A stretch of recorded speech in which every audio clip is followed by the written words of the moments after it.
Hello, New Testament Survey students. This is Mr. Albers, and I am sadly at home with sick kiddos today, hence my absence and hence the audible that we're calling. So instead of finishing our presentations today as initially planned, we will be finishing our presentations tomorrow, and we're going to go ahead and finish up the guided notes today. So we're just flip-flopping those 2 days, as I anticipate being back tomorrow, so we can conclude those. So if you haven't already, get out your guided notes. We're going to be doing questions 20, 21, and 22. I know there's some classes that may not have answered number 19 yet, and if that's the case, don't panic. We'll get that either tomorrow when we finish presentations, or if not tomorrow, then we'll do that on Friday, and it will be okay. But for today, we're going to do 20, 21, and 22. So let's jump in. So Romans 9 through 11, these 3 chapters are some of the most controversial, or maybe we should say widely debated, chapters of the entirety of the New Testament. There is a lot going on that just people wrestle with, people try to figure out. We're not going to spend a whole lot of time in Romans 9 necessarily, but there's a lot about the topic of God's choice and his sovereignty and predestination, and how do we understand that. And that's something that as you read through it, if that's something you are interested in or want to talk about, we can certainly do that. Feel free to send me any questions you may have or bring those up on my return. But we're going to focus on his broader point, which is a point about Jews and Gentiles. So in chapter 11, he has this illustration he gives of an olive tree. And I've got an illustration for you, or a picture on the next slide. But there's these different pieces of this metaphor. So we have the olive tree, which represents Israel. There's an asterisk there. We'll come back to that. But the olive tree represents Israel. The wild olive shoots, so that grow separate from the tree, represent Gentiles. And then there are broken branches that are broken off from the tree, which are unbelieving Israelites. And there are branches that are grafted back in, meaning it's a way that you can take a branch and you can actually fasten it to a tree to where it will naturally attach and will bear fruit from that tree, which is kind of cool. That's an actual horticultural process that you can do even today. But those are kind of the parts of the metaphor. Now, there's an asterisk after Israel. The reason is there's a lot of debate over what that means in this passage, right?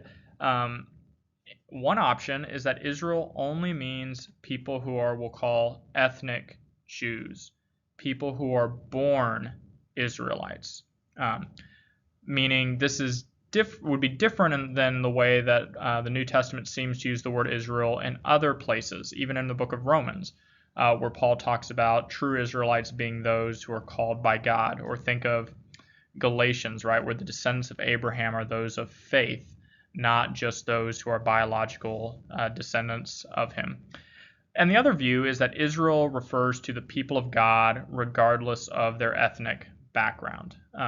Now, this makes a difference because as we read this passage, Paul says a lot of things about the fullness of Israel coming in, about how God will bring in many Israelites who will believe, how broken branches can be grafted back on. And people debate, does that mean that God has a specific plan in history for ethnic Israelites or for the political nation of Israel? Or does that mean that God has a plan to bring all the people of God, regardless of what their background is, into his kingdom? And again, there's a lot of debate about that. As I speak this here in April of 2024, there's fighting going on between the modern nation state of Israel and several of Israel's neighbors, right? How we view, does God have specific plans for this nation or this people group? How we read this passage might affect the way we think about even things going on today. So I mentioned that. If that's something you're interested in, also feel free to come chat. But for now, those are the different pieces of the tree, and let me show you the illustration. Okay, so here's kind of a pictorial representation of what Paul is talking about. You notice the red tree is Israel. we might say ethnic Israel, and then the Gentiles are grafted in, and Israelites who disbelieve are broken off.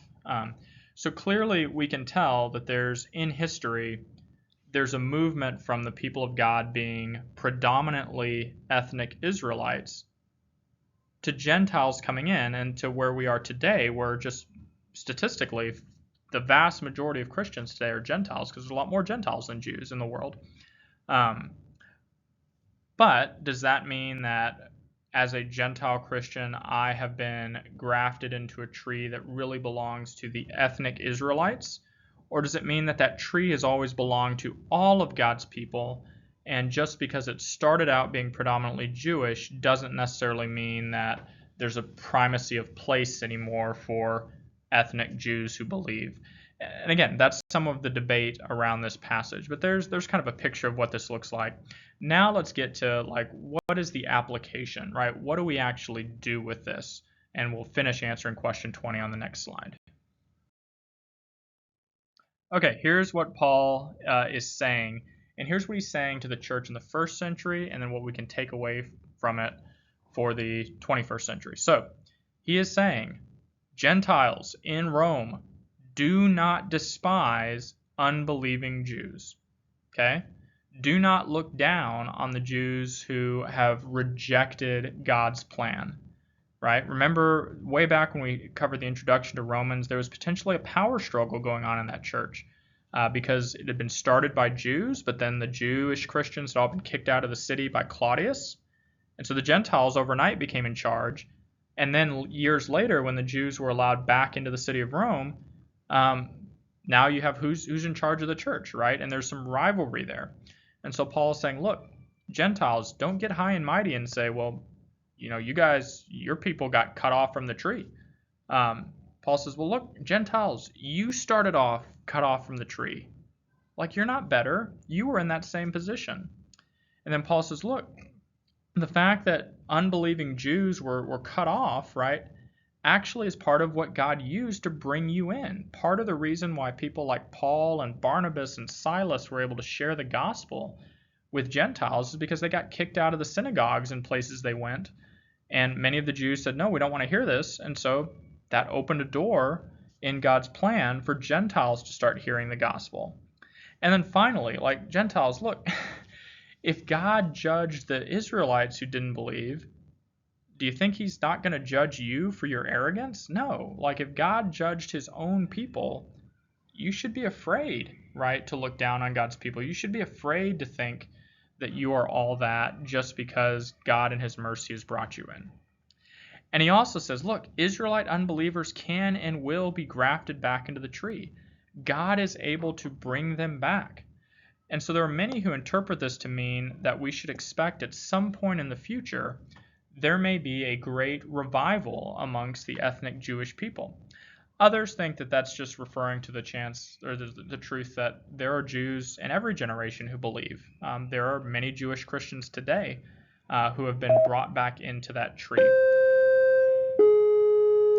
But regardless of how we understand it, Paul's main point is that Jews and Gentiles are both fully reliant upon God's mercy and never have a reason to look down on the other, right? And you could apply that to any groups within the church. Right? Any groups that differ, whether it's different political groups or different ethnic backgrounds or different social classes, how could any of us ever look down on the other?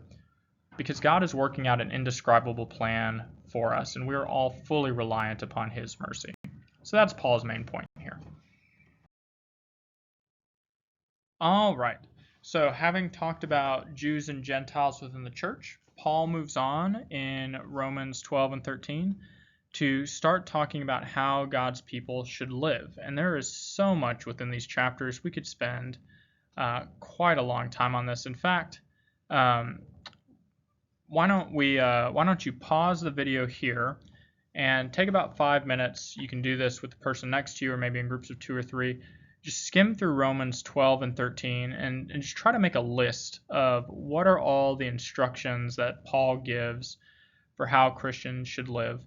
And then at the end of that, you can unpause, and I'll go through just a few of them, but there's way more than could fit on just one initial slide. So go ahead and pause, and then when you've done that, resume. Okay, so hopefully you were able to find things pretty easily. Again, there's way more than we could ever get on one slide. But some of the things that stood out to me is should not look like the world. We should not be conformed to the pattern of this world. Doesn't mean that like everything that the world does is evil. I mean, the world is full of people made in the image of God who reflect that. But it does mean that there ought to be a visible difference between the people of God and the people of the world. Humility, right? We should not think of ourselves as more highly than we ought to. God's people ought to be humble, right? We ought not to be known as people who think we're better than everybody else. Quite the opposite, right? We should be the people that are known for treating others as more important than ourselves.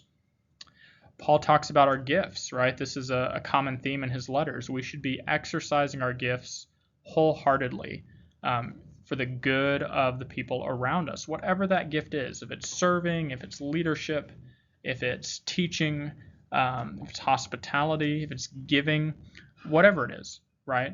And remember his metaphor of the body from 1 Corinthians, right? No matter what part of the body we may feel like we are, no matter what gift we may have, we are called to use it for God's kingdom and for the good of the other people within the church.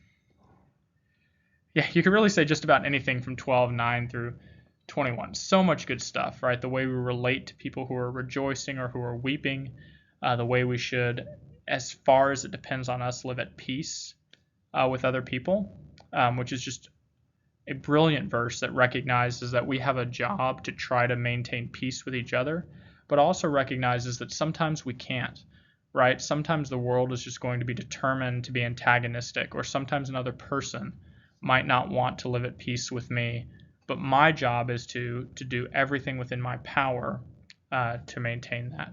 Do not repay anyone evil for evil, but let God handle vengeance, right? That belongs to God. But overcome evil with good. So much good stuff. Here's a fun one, especially for those of us in the United States. Submit to authority. Paul writes a lot about how we should pay taxes, how we should give honor, how we should submit cheerfully and willingly to the governing authorities. Well, I might not like the person who's in power. I might not like the president, or I might not like the Congress, or I might not have voted for that person. Well, that's nice, but Paul is writing this during the reign of Emperor Nero, who did not get voted in, who was the emperor with almost supreme powers. So if Paul could write, submit to Nero, right, known as one of the most evil men who ever lived, I think we can find it within ourselves to cheerfully submit to the governing authorities, whether we voted for them or not. Now, obviously doesn't mean that we need to obey commands to sin. There are plenty of examples in the Old Testament of people like Daniel or even Paul disobeying unjust commands. We must obey God rather than men, but it does mean that our bent should be towards submission unless it would dishonor God. And then wage war against sinful behaviors. Paul talks about putting off the deeds of the flesh. And there's kind of a cool little church history tidbit in here. If you've ever heard of St. Augustine, you probably have heard his name. He wrote several books that are very famous within church history. You can make a case that he's maybe the most famous Christian since Bible times. And his story is really cool. He grew up and he was living a very, very sinful life. He had a live-in mistress. He had a child with her. He was giving himself up to pleasure. He was searching for truth, but he was indulging all of his lusts. And then one day he's wrestling. He's learned the truth of Christianity, but he's not ready to submit yet. And he's outside kind of wrestling with God and praying and weeping, and he hears a voice from like a child in a nearby yard chanting "Tale lege," which is Latin for pick up and read, pick up and read. And so he goes over and he's got a copy of Paul's letters, nearby is the closest thing, and he picks it up and he opens it, and the verses that he lands on are the last verses of Romans 13. And it says, "Let us walk properly as in the daytime, not in orgies and drunkenness, not in sexual immorality and sensuality, not in quarreling and jealousy, but put on the Lord Jesus Christ and make no provision for the flesh to gratify its desires." And at that moment, the Holy Spirit worked through those verses, and Augustine was converted. And he turned his back on his sin and gave his life to Christ. So pretty cool. And finally, what is the main point of Romans 14 and 15? So Paul comes back here to the Jew-Gentile distinction. Remember, those are the two main groups within the church. And he's going to address differences of conscience. So these are things that we would expect between Jews and Gentiles, right? Meat sacrificed to idols is the big issue again. Is it okay to eat meat that has been offered to a foreign god? Is it okay to buy that meat and eat it? Or is that something that would defile you? Okay, so Paul writes and he says, Jews, do not judge the Gentiles who eat that meat, right? There's no such thing as an idol. And so Gentiles, you're allowed to eat that. Jews, who are you to pass judgment on God's servant, right? They will stand before God, not before you. But then he turns around and he says, but Gentiles, don't you dare despise the Jews who abstain or who refuse to do this, right? They also don't answer to you, they answer to God. Who are you to judge or to look down upon your neighbor? And then he says something fascinating. He says, each one should be fully convinced in his own mind, which is really counterintuitive, right? We like to think, well, there's just one truth, and whatever that truth is, we should all get on board with that, and we should all have the same idea. And in a sense, that's true, right? It is true that it is okay to eat meat sacrificed to idols because idols don't exist. But the Bible also says loud and clear, it is okay to have different convictions on secondary matters. It is okay to disagree about some of these things. Paul is not saying everybody's just right and just do whatever you want to, but he is saying, like, within a church that has people from different backgrounds and traditions and cultures, we're going to have different convictions on some things, and it is okay for me to be able to say, I have my conviction in my own mind and I'll live by it, but you have your conviction in your own mind and you'll live by it. And that means that I need to make sure that I'm looking out for your best interest, and you need to make sure you're looking out for my best interest. And it's this beautiful dance. Paul speaks to both sides of this, right? Scripture always speaks to both sides. Those who eat the food, you have a job to do to not despise those who don't. And you who don't eat the food, you have a job to not judge those who do. And you can live together in the same church peacefully, right? We should care far more about the good of our brothers or sisters than about specific convictions. Maybe a good example today would be voting, right? Can I coexist in a church with people who vote very differently from me? Can I feel strongly about the way I vote and have fellowship with people who feel strongly about the way they vote but vote differently? Scripturally, the answer should be yes. Yes, we should be able to do that. And I think that's a challenge we could all stand to take more seriously in the church, at least in the United States today. Why should we do that? Well, Jesus, who lived for the glory of God, is our model. Jesus did not come to please himself, right? Think of Jesus, like he always had the correct viewpoint of all these things. Like Jesus, if he wanted to be triggered or offended by every single thing that somebody got wrong, would have been triggered 24/7. But Jesus didn't go around telling everybody all the ways they were messing up, right? Jesus came and modeled living for the good of others.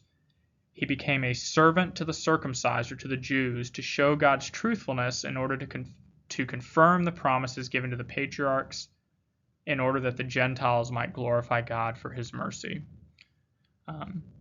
And so Jesus is our great model. Jesus came down, did not despise us or judge us for our sin, but came to love us and to die in our place for our good. And so that is the main point of Romans 14 and 15. And that is where we're going to conclude our study of the book. Thank you for hanging with me, and I will see y'all tomorrow. Thanks, guys. Bye.